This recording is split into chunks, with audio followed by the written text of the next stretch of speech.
What's up, YouTube? Hope y'all been out there building shit. I've been making more progress on this bathroom remodel. Ain't done much in the kitchen yet, though. Stay tuned. I'll show you the steps I've taken to get to this point. Who would have thunk running Pecs is patriotic? Look at that, all red, white, and blue. God bless America. So the next project on the list of remodeling is new water lines. And if you guys remember, when I moved here, I buried Pecs all the way to this house from the other house because the water lines were busted. I then built this to keep the water lines from freezing. It's got a little incandescent light bulb in there that goes to this temperature sensor. So when it's freezing out, that little light bulb comes on and keeps this little pipe area warm. Well, unfortunately, Biden has outlawed incandescent bulbs. Obviously, he's never been in the country with a pump house before, because incandescent bulbs produce heat and light, and they are able to keep something like a pump house or this little pipe area warm enough to prevent freezing. Thanks a lot, Biden. Anyways, back to the project at hand. Okay, we cut out this adapter that then went into PVC pipe, and we're getting rid of all the PVC pipe in the house, obviously. And one of the tips that I've got for you guys is throw together your adapters out here rather than in a cramped little area. Now is all I got to do is pop that in there, and then I'll pop this through the wall and to that, and then I'll run another pipe through the wall to this one. And so it prevents me from having to do a bunch of crimps and clamps up in here, and I'll be able to just go from this side and clamp the couple that I need to clamp. So I've just been slowly putting my piping together. Haven't recorded a whole lot of it because, I mean, it's Pecs, it's Lego pipes, guys. You just clip them all together and keep going. And the list that I showed you guys, I don't know if you're anything like me, YouTube, but I get pretty overwhelmed when I come to these big box stores with all the fittings and this and that's and the other things, and trying to find the right sizes, and usually somebody tries to help you that isn't much help. So I got a few tips for you. Basically, I drew out the plumbing that I needed, the cold and the hot side, and then I went through this whole diagram and I wrote down all the fittings, all the adapters and things that I needed for my Pecs. And then I counted how many rings and everything I needed for my Pecs. It really helped because then I knew that I had the right Pecs to NPT sizes, got the angle stop, all the fittings and adapters and crimp rings that I knew I'd need. But I did something I really don't even want to admit, guys. When I was cutting out the PVC from back here, I nicked that power wire. I thought all the wires were ran together up here. Obviously, there was a black one down in the corner that I didn't see, and I nicked it, and it happens to be a 6-gauge wire, which is pretty dang expensive, and it operates the stove. I probably could have gotten a butt connector, but instead I'm just going to replace the whole length of it because I just want it to be good. I want it to be safe. Oh, what an expensive mistake. Be careful. Use your eyes, guys. Watch before you start cutting somewhere. Really look. Double look. I've done quite a bit of demos in my life, and honestly, this is the first time that I've made that mistake. I think that I got just a little too complacent, thinking that I knew where the wires were and stuff. And next thing I knew, speaking of the wires running, this house has nails bent over all the wires. I'm definitely going to come up with something better than that. They did the same for the pipes. Just a couple nails. Pop it in there, and they called those pipe holders. I am straightening up the wiring. I just use conduit hoops and stuck them every so often around the wires. Pipe hanger conduit hoops around this drain pipe. And I've got this level that I glued something to where I can set it on the pipes, and it gives me my 1/4 inch drop per foot. Once I got all the wires secured to the wall with something better than bent over nails, and we've got our drain pipe secured to the wall with something better than bent over nails, went ahead and ran PEX, did angle stops where the kitchen sink is going to be, and continued that PEX on down and installed this washer outlet box. Still need to continue that drain pipe up and over so the washer's got a place to drain. But let's get back in this bathroom and work on some drains in there. Alrighty guys, so I finished up the platform, the joists and everything. I put these cross pieces 2x6 in the places that I've measured for the legs of the walk-in tub, so it'll be nice and supported across here. I think I might need a center one too, because there's a center leg, but I didn't notice that until after I started checking it for leaks and everything, which I'll show you some of that footage now. So before we took it in the house to install it, we decided to fill it with a garden hose out here. We do got a slight leak down here at the bottom of the door, which I don't think is a huge deal. And then all the fittings and stuff are actually looking really good. I already planned to cut here, tee in for this guy, and then come down and tee in new ABS pieces for the drain. So I think that's all fine, and I'm not worried about it. But overall, all the fittings and stuff look to be holding water. Yes, there are some drips on it that you guys are probably seeing, but that's because it's been sitting outside for a little while since we purchased it and been waiting to install it, and it was quite dirty in here, and so we just got done washing it, and it definitely got some splashes around. 3 hours later. Left it sitting for a few hours. No drips, no puddles, no wet spots. We're looking good. But back to what we're doing here. I picked a 3/4 inch CDX plywood as my subfloor. Did some research online, and it seemed like that was plenty. I didn't really need the inch or inch and a quarter, but just a few tips for you guys. My floor joists are not 16 inches on center. They're actually about 11.5 inches on center, because I wanted it to be super strong, and because where I've got my pipes coming through and stuff, it just worked out properly by doing it that way, math wise. So a little tip: mark on your walls where your joists are at. Okay, that way you can use a framing square, measure it out to that mark, and then go that far out all the way down and make sure that you're hitting your joist with your screws.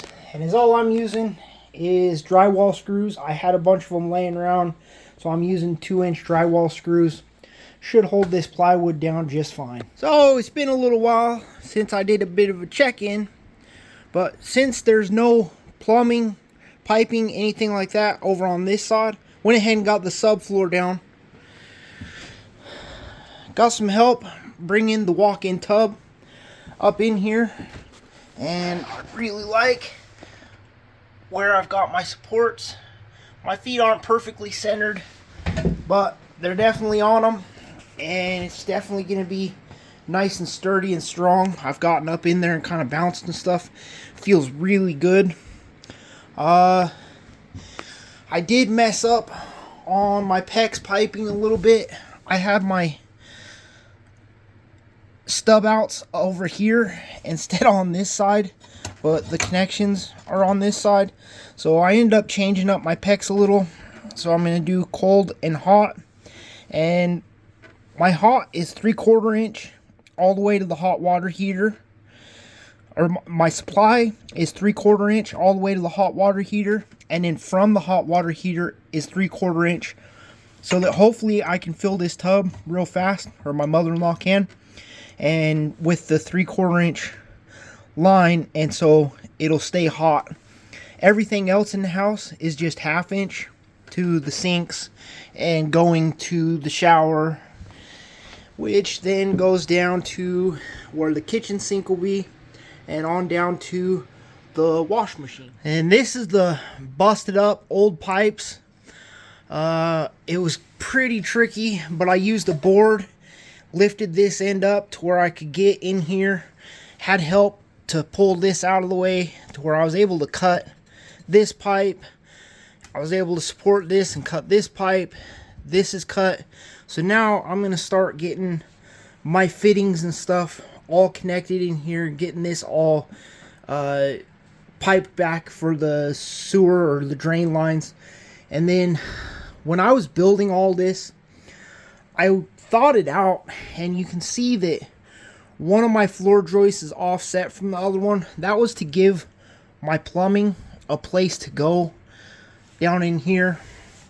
I do think maybe I should have done it that way to where I wouldn't have to come through the floor joist coming over, but oh well, it's done now. My thinking at the time was that these would be closer together because there's going to be feet and stuff over here. There's going to be a bathroom vanity back there, so I didn't mind it being wider. It didn't need quite as much support because it's not going to support a human. It's just going to be supporting a vanity.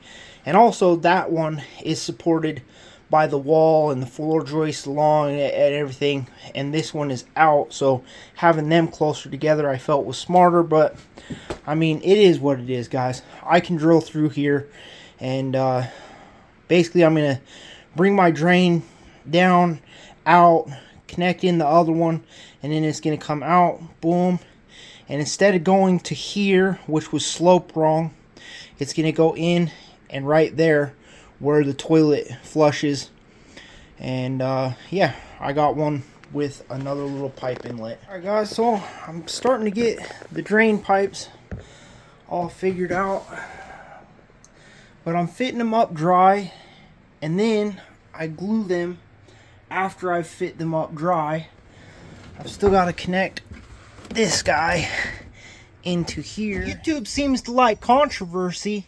So last video I was talking about how the PVC was glued to ABS, ABS was glued to PVC, and how that's not really supposed to happen. You're supposed to have a mechanical type connection, whether it's clamps, whether it's a screw type connection. You're not supposed to glue those two together. I'm really not an expert, guys. One of my subscribers said that I can glue them, but I don't have that glue, and I already came up with this solution, so that's what I'm going to roll with. So I've got NPT coming out of that. I'm going to go into an NPT and then a reducer that fits just outside of this hose, so that I can glue the hose into the reducer, this into here, and then screw that onto my ABS. So what do you say, YouTube? Are you allowed to glue ABS to PVC, or are you supposed to use a mechanical connection? DC, shout out to you, bro. I believe you. I'm just seeing what YouTube's gonna say about it. Don't forget, put plenty of thread tape around there. When you're trying to get into somewhere like this that's kind of hard to get to, wrap your thread tape around a pen or something smaller than the roll that it comes on. That way you can get that tip right in there and kind of roll it around. You also want to wrap that thread tape in the direction of the fitting that you're going to be tightening on. That way it pulls it tighter rather than rolling it up, bunching it up, and pulling it off as you tighten the next fitting. Really, just believe in your God-given hands, guys. You guys can take on these projects. I just want to point out, I've made several mistakes, okay? But it's not hard, since you're not glued up yet, to take a sliver off, to recut a piece, to make it just a little longer, a little shorter, or whatever you need to do, and just keep on fitting up your pieces dry, until you've got it all figured out, and then take it apart and start gluing. The more I've thought about this, instead of doing the 45s, I think I'm going to try doing a 90, because I just feel like it'd be easier to make sure that my slope is right, just coming up and then out this way versus here, there, and I can't really get a level under there, and it's just kind of a pain. But I am going to set these pieces to the side so that I might end up using them. Yeah, I think I like that a lot easier. It was way easier to do. It'll be way easier to replicate when I glue it, and I'm able to check my leveling a lot better. So I'm just going to go with that. It's always something. Fitting up the pipes and getting those drains ran proper was going great, until I kicked over my ABS pipe cleaner. Well, guess I get to go for driving my new pickup truck. About 45 minutes there. Get the new pipe cleaner. About 45 minutes home. So that's going to put a dent in the workday. Not to mention the cost of fuel. Thanks a lot, Biden. Alrighty, guys. So I got my pecs ran up to the tub. I got my angle stops installed. Here I just did an angle to connect hot and cold so that they can't leak, because one of the next things I need to do in this house is get the rest of the subfloor put in. But prior to doing that, I think it's a pretty good idea to turn on the water and pressure test all this PEX that I have installed, so that if I've got an issue, I can repair it and it's not underneath the new subfloor. And one of the things that I did is I went around to each one of those fittings and just kind of gave it a pull, gave it a little twist to make sure that it was tight, not still loose, like maybe I had missed crimping it. But here goes nothing. We'll come out here and turn on the valve. Uh-oh, that valve's a little harder to get to now.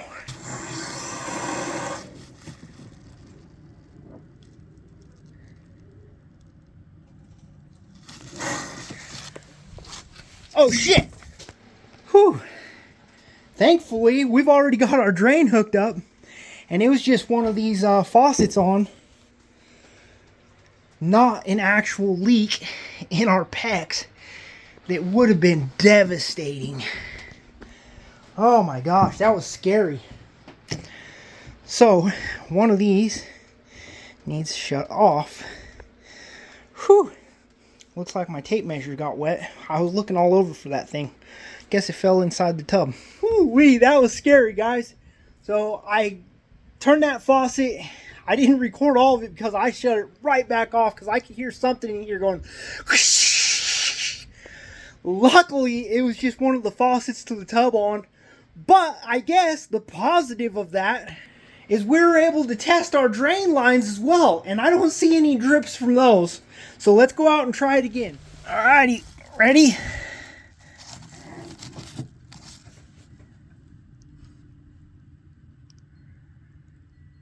I don't hear the water keeping on flowing, which is a good thing. That means that it's not going someplace to continue flowing through the pipes. So I'm just going around, especially my fittings that I tightened, checking around, feeling for any kind of moisture, checking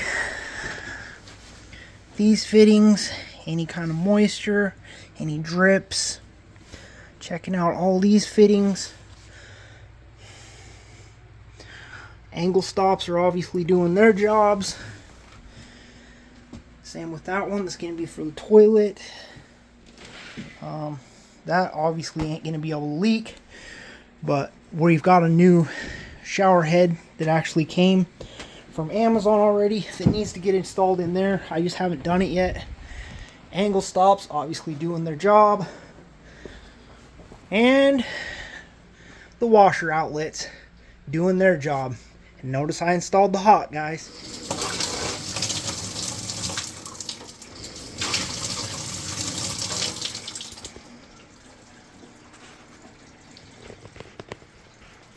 Now, in order to fit the subfloor, there's a lot of things to go around. So I've basically made the whole piece, and then I'm measuring all of the obstacles that I need to make it around. For the toilet, I measured out from the edges, got it centered up with a cross, and then drew around the pipe, gave myself a slight gap around, drew a circle, went ahead and drilled a hole, and now I'm going to use my jigsaw and get that cut out. One last thing that I did also before putting down the subfloor, I boxed up around the toilet so I can screw down the toilet flange and it'll be nice and sturdy.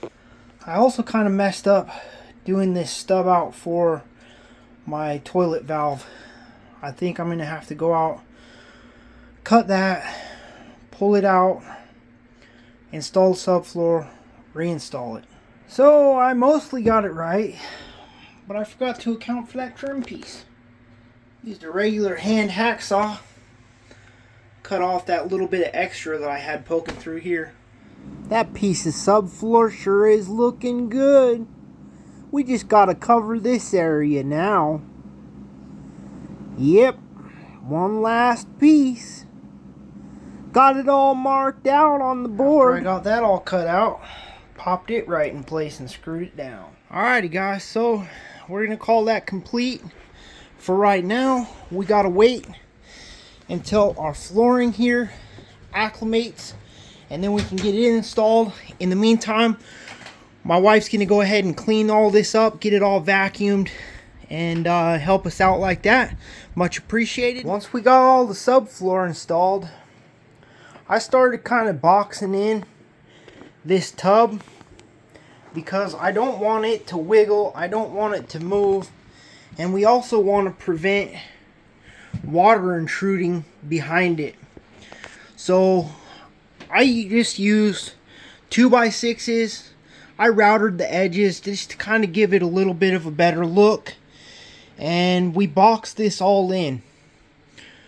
We're gonna end up doing caulking at all the edges to make sure that it's all sealed up and no water is going to be able to splash over and get down into our framing in underneath the tub, etc.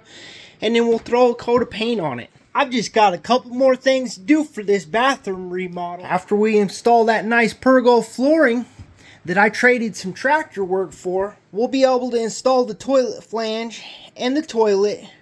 We'll be able to install the vanity. One of the other things that we got to do for this tub, since it's got all this electronic components, is we've got to run some GFCI outlets down here to plug everything in. I'm also installing this Mr. Cool DIY mini split heater and air conditioner.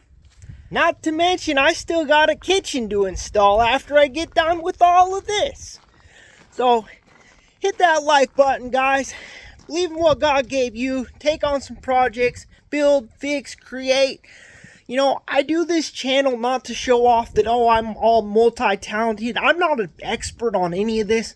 I do this channel to encourage you guys and let you know you've got capable hands just like I do. I want to see you guys making progress in your own lives. I want to hear about your successes in your own lives. I love it when people drop comments down below and they let me know that I gave them the confidence to fix something or build something or take on a project that maybe they wouldn't have otherwise. That's why I do this channel, guys. If you like that kind of message, hit that subscribe button. It's really appreciated by this small YouTuber trying to grow, trying to beat those evil algorithms. But until next time, like I said, believe in what God gave you. Keep building shit.